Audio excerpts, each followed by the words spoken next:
प्रत्याशी निर्दलीय सांसद पप्पू यादव को जदयू से बड़ा ऑफर मिल चुका है। जी हाँ, इस वक्त पप्पू यादव सीमांचल इलाके के हीरो बनकर उभरे हैं।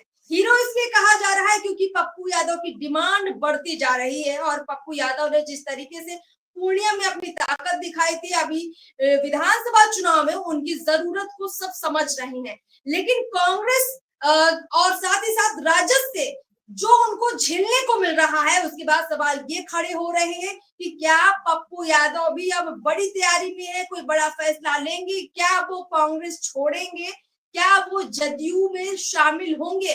क्योंकि गोपाल मंडल की तरफ से पप्पू यादव को बड़ा ऑफर दिया गया है कि आइए जदयू का हिस्सा बनिए। अब ये ऑफर क्या हो सकता है, ये बड़ा दिलचस्प सवाल। हमारे साथ चर्चा में जुड़े हुए हैं Pradeep Kumar sir, political idea के संपादक है। सर, आपका चर्चा में बहुत बहुत स्वागत है और सीधे आपसे सवाल लूंगी।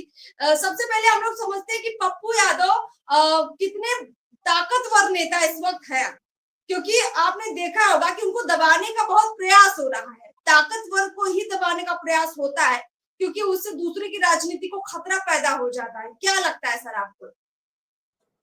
देखिए अर्पिता, राजनीति तो असंभव को संभव करने का नाम है। पप्पू यादव की अगर हम राजनीतिक इतिहास देखें तो पप्पू यादव कई बार दल बदल चुके हैं, दिल बदल चुके हैं, लेकिन तत्काल जो परिस्थिति है उस परिस्थिति में जिस प्रकार का महत्व उनको राहुल गांधी के द्वारा मिलता हुआ दिख रहा है, उससे मुझे ये इस बात पे शक है कि पप्पू यादव जनता दल यूनाइटेड में जाएंगे।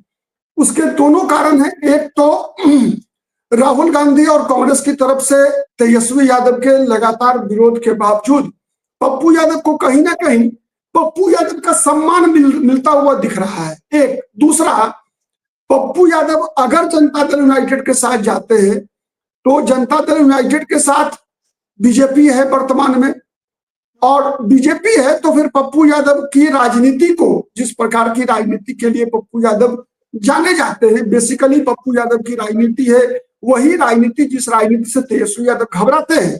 तेजस्वी यादव घबराते क्या है कि माई का जो वोट बैंक है उसमें कोई दूसरा हिस्सेदारी नहीं कर सके, और पप्पू यादव माई वोट बैंक में ही हिस्सेदारी करते हुए दिख रहे हैं।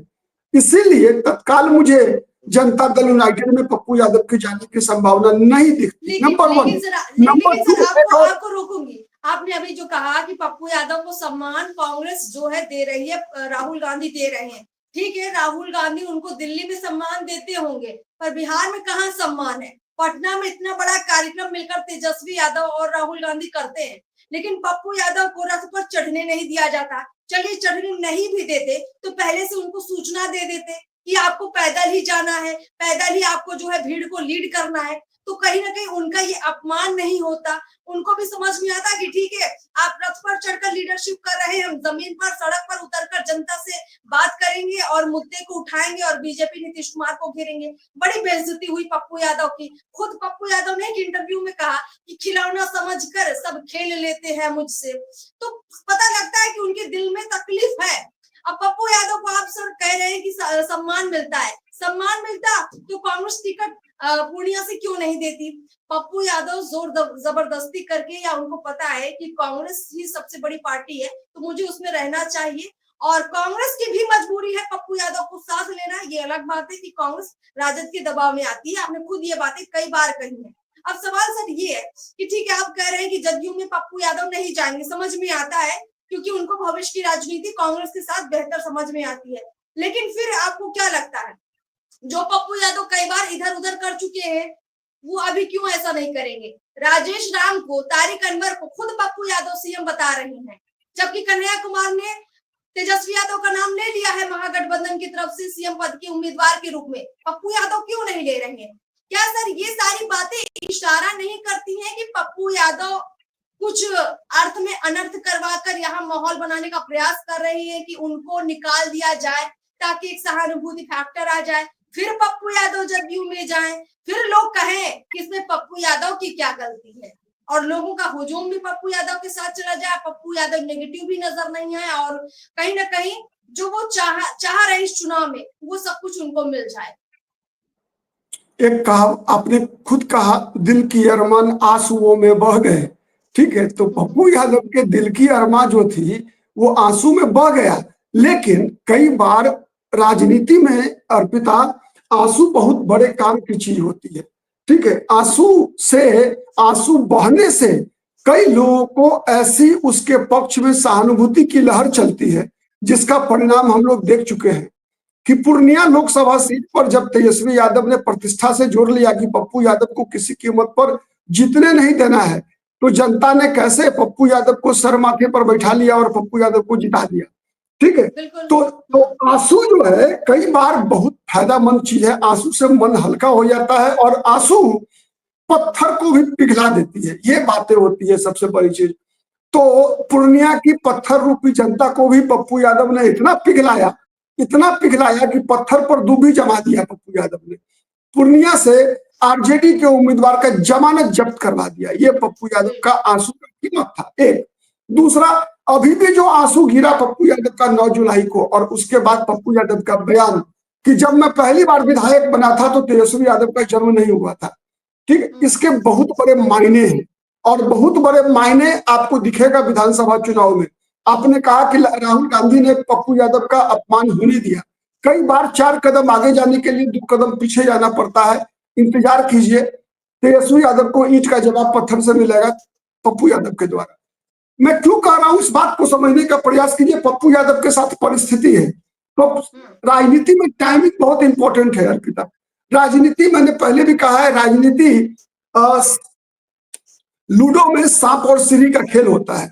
इस सांप और सीढ़ी के खेल में कई बार 99 पर पहुंचकर आप सीधे जब नीचे गिरते हैं तो सांप काट लेता है, और जब 0 से एक बार में भी 1 से 99 पर सीधा पहुंच सकते हैं आप सीधा। तो ये राजनीति है। राजनीति में कभी किसी को मरा हुआ कभी नहीं समझना चाहिए, खत्म नहीं समझना चाहिए। आप लोकसभा चुनाव से पहले पप्पू यादव की क्या स्थिति थी? जब पप्पू यादव जन अधिकार पार्टी चला रहे थे, याद कीजिए 2020 का विधानसभा चुनाव, क्या स्थिति हुई पप्पू यादव की? खुद भी जमानत जब्त हो गई। पटना से लड़े थे चुनाव, जहां पर बाढ़ में उन्होंने पटना में जल जमाव में इतना सामाजिक काम किया था, फिर भी पटना में 5000 वोट मिला था पप्पू यादव को कुम्हरार विधानसभा सीट पर। तो जनता सब देखती है, उचित समय पर जवाब देती है, और जब जनता जवाब देने को देना तय करती है तो जनता किसी न किसी नेता को ही माध्यम बनाती है। तो पप्पू यादव भी कई बार 0 पर भी आउट हुए, कई बार मैंने एक तरह से जमीन सूंघ गए, और कई बार सितारा भी बुलंद हुआ है पप्पू यादव का। तो सबसे बड़ी चीज होती है टाइमिंग। अभी टाइम पप्पू यादव के फेवर में दिख रहा है। क्यों?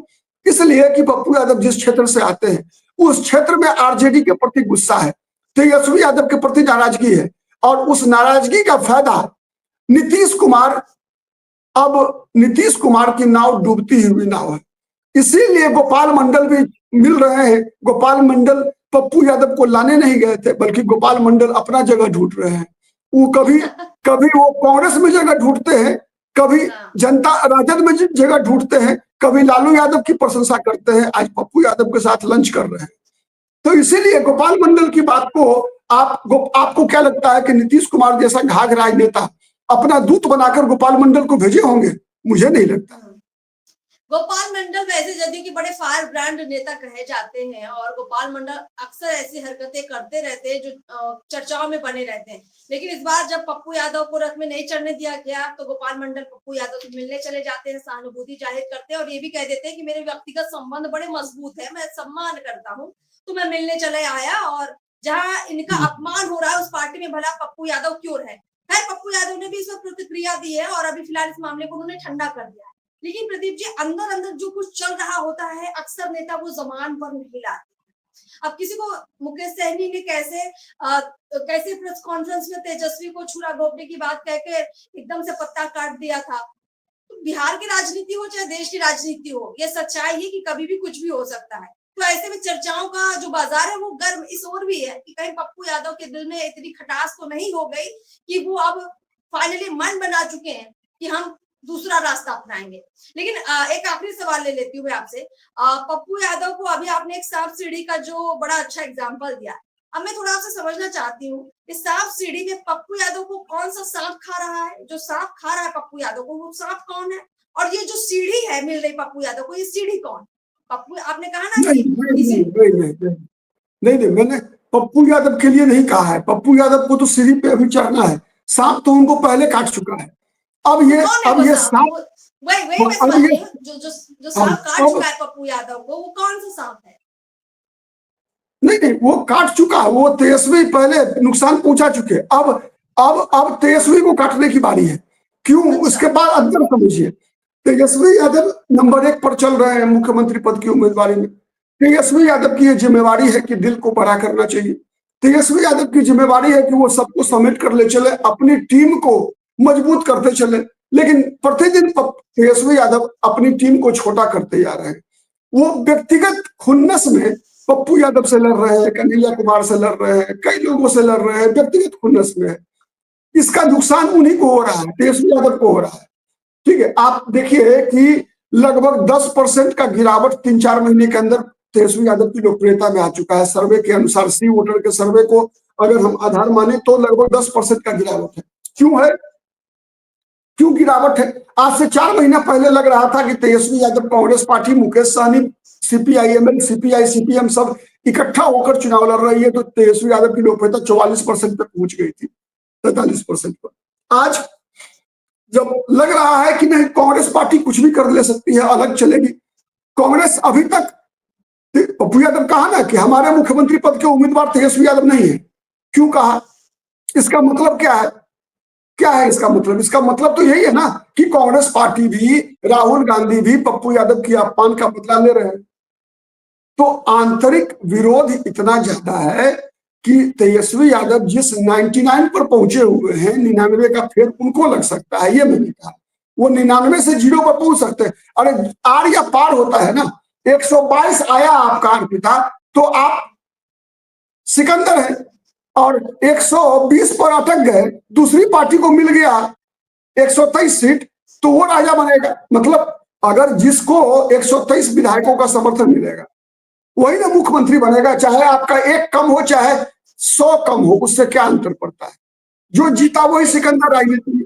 तो एक एक सीट का जहां महत्व है, जहां एक एक विधानसभा सीट और एक एक उम्मीदवार, एक एक बड़ा नेता जिसका कि अपना आधार है, भले ही वो एक जिले में हो या एक विधानसभा सीट पर ही हो, जब सब महत्वपूर्ण है। कहावत है कि जो बड़ा भाई होता है, बड़ा गठबंधन में सबसे मजबूत दल होता है, उसकी ये जिम्मेवारी बनती है कि वो सबको साथ लेकर चले। आपको याद होगा बीजेपी जब नीतीश कुमार को अपने पाले में लेकर आई 2019 के लोकसभा चुनाव में, तो अपनी 5 जीती हुई सीटें दे दी थी जनता दल यूनाइटेड को। ठीक है, रामविलास पासवान का जब, चिराग पासवान का 1 सीट घट गया आरजेडी के, जनता दल यूनाइटेड के आने के कारण 7 सीट से 6 सीट पर लड़ना पड़ा 2019 के लोकसभा चुनाव में, तो बीजेपी ने बड़े भाई की भूमिका निभाई और 1 सीट राज्यसभा की स्वर्गीय रामविलास पासवान को देकर जो है राज्यसभा भेज दिया।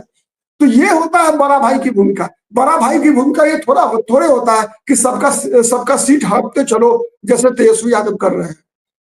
ठीक है सर, कुल मिला के बहुत बात स्पष्ट है कि फिलहाल लग रहा है कि पप्पू यादव खेल तो कर सकते हैं, लेकिन वो पाला बदल कर नहीं, बल्कि कांग्रेस में रहकर खेल करेंगे और इस खेल के जरिए कहीं ना कहीं अपने विरोधियों को चित्त करेंगे। और फिलहाल यहाँ तेजस्वी यादव जितनी ताकत से पप्पू यादव को दबाना चाहते हैं, पप्पू यादव उतनी ज्यादा ताकत से उभर कर उनके सामने आ रही है, बार बार आ रही है। अब इसका नतीजा चुनाव में देखने को मिल सकता है। चलिए सर, बहुत बहुत शुक्रिया, बहुत डिटेल से आपने अंदर की खबर और जानकारी साझा की हमारे साथ। बहुत बहुत शुक्रिया आपका।